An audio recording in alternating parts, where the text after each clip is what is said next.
We are back with another movie that also came out, hang on, 2010. So our last movie was 2010, The Other Guys.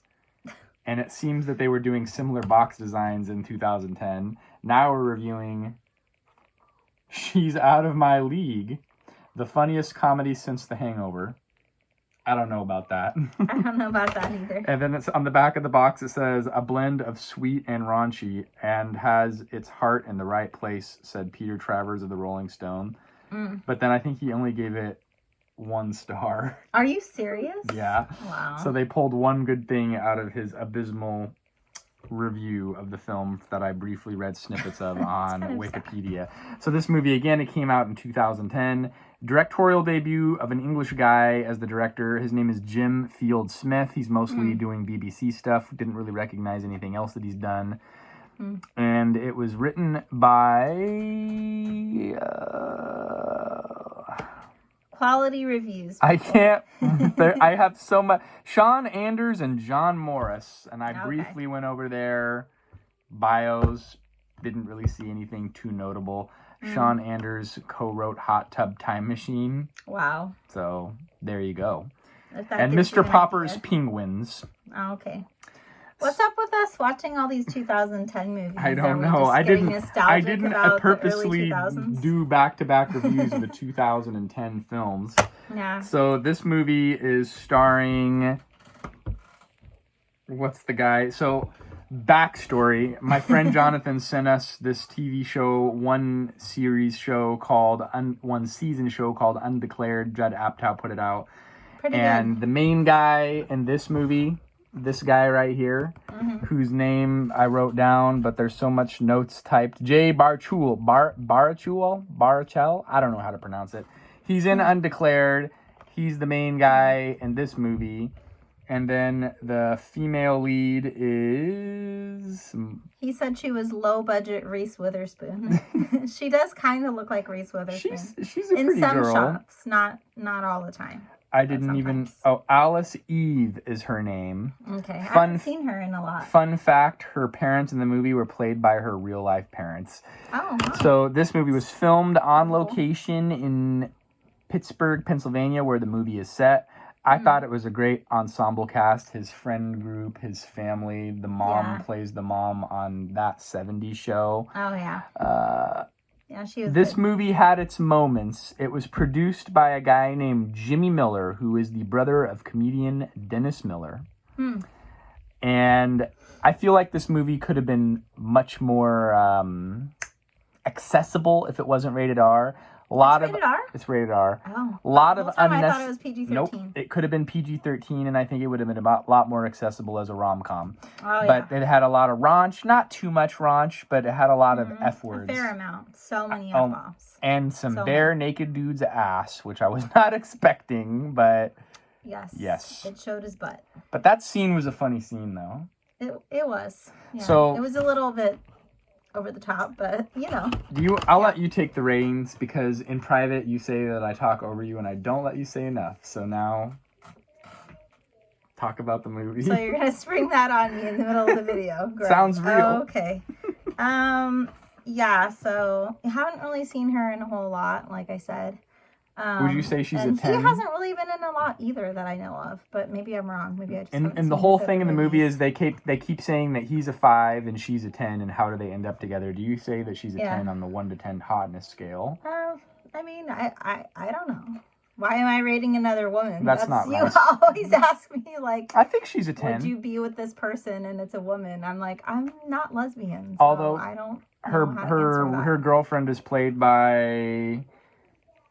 Oh yeah, her girlfriend. It's not her girlfriend. Her female friend is played by Kristen Ritter, who plays the girlfriend of Jesse Pinkman on Breaking Bad, and she was in that ABC show Don't Trust the Bee and Apartment 2-3. And she was in all your 27 Dresses movies or whatever those movies are. She was in Confessions of a Shopaholic. She played Suze, I think that the she is a much more, I don't know, I just like her whole vibe. No?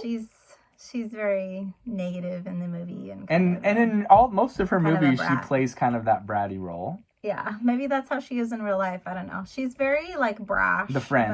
But the friend, yeah. But I mean, it kind of works because the blonde gal who is one of the main characters, she's like the Her happy, character's name positive is Molly. one. Molly, Yeah. So you kind of have to have something to offset that. Anyway, so back to the synopsis. So this kid right here, all his friend group tells him that he's a 5 and he's not very good looking, and he's kind of like a scrawny guy, right? Compared to some of the more buff, like handsome dudes that are out there. So he works with his friends for the TSA at the airport, and he just doesn't really have much going on. Like, he dreams about being a pilot, but then he doesn't do anything to move forward with that career. And he's trying to get back with his ex-girlfriend who doesn't want to take him back. Right. Her name's Marnie. And so then the ex-girlfriend, Marnie, doesn't get along with her parents, she says, so she still hangs out at his house all the time with her new boyfriend.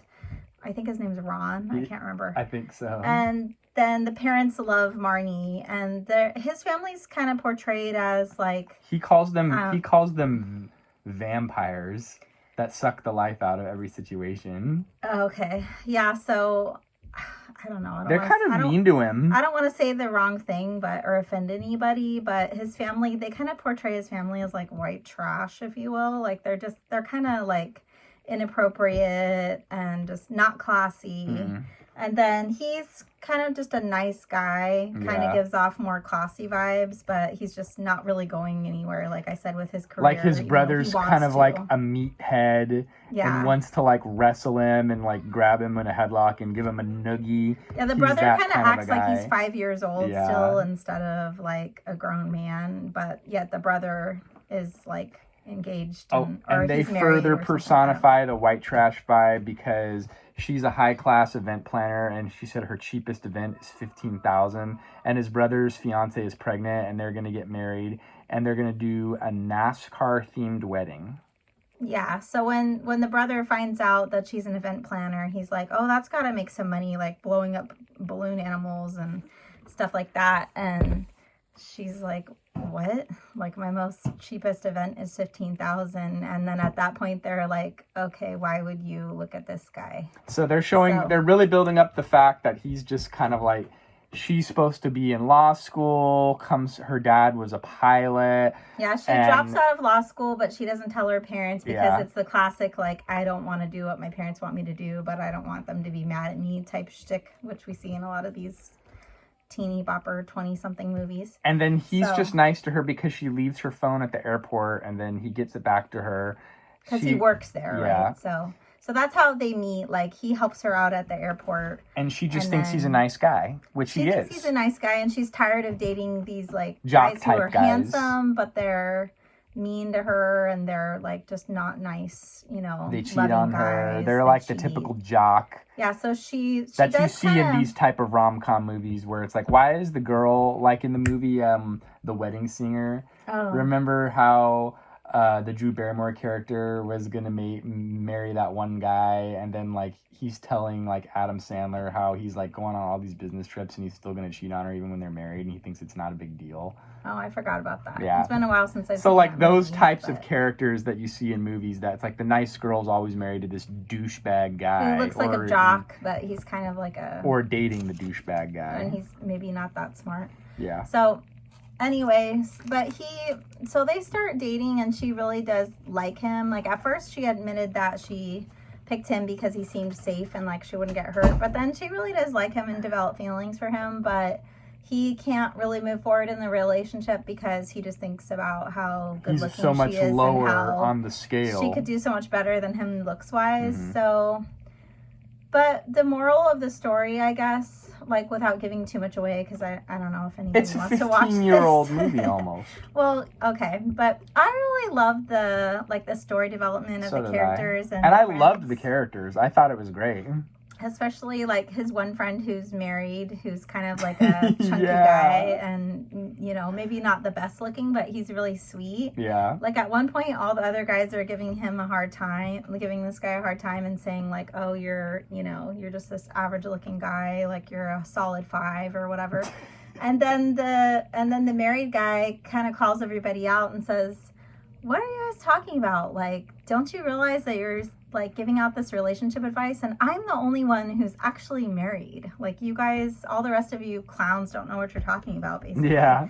And so, like, I liked the realism of that. And then I also just liked how by the end, the moral of the story was kind of just, like, life isn't all about being shallow or Yeah. like just about what somebody It's not about the looks outside like. looks. It's about like how you treat people and just being like a loving and caring person who treats people decently and like, yeah.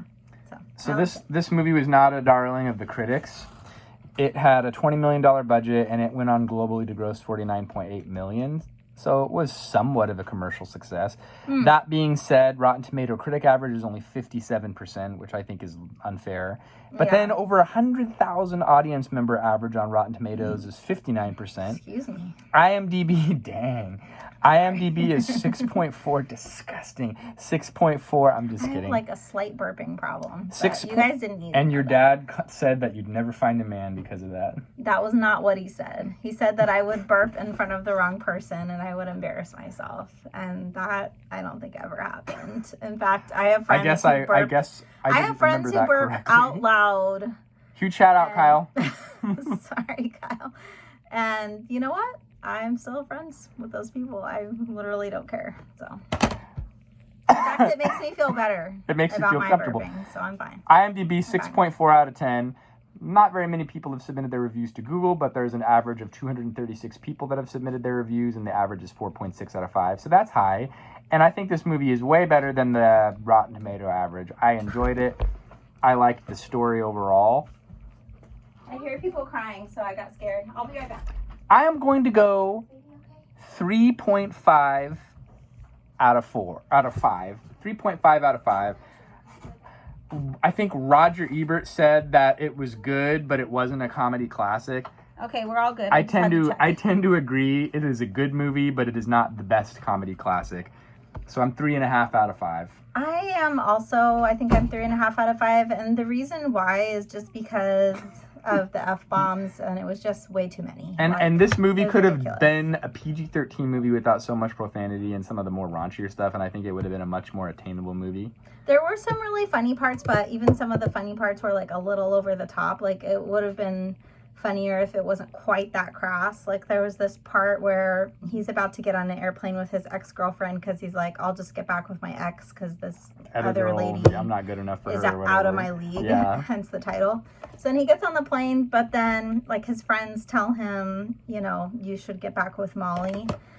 And so then he realizes, like, yeah, my ex is pretty horrible, and the rest of my Oh, family and he goes on a bad rant too. tirade. He goes on a rant, but he doesn't go on a rant. He tells everybody literally to F off, like even his own dad. And he Yeah, also except for flips his the bird mom. to everybody. Except for his mom. Yeah, including random people on the airplane. But then what's funny about it is that when he tries to get off the airplane, he gets They'd told already there's a closed it. $25,000 Because they'd already fine. closed the door, and the plane was getting ready So to then depart. he's like, so okay, he's never stuck, mind. So he flying sits from back Pittsburgh down. to Branson, Missouri, There's also no other seat for him to move to. and he so has to sit next to sits the very back people that he down. had just flipped the bird to.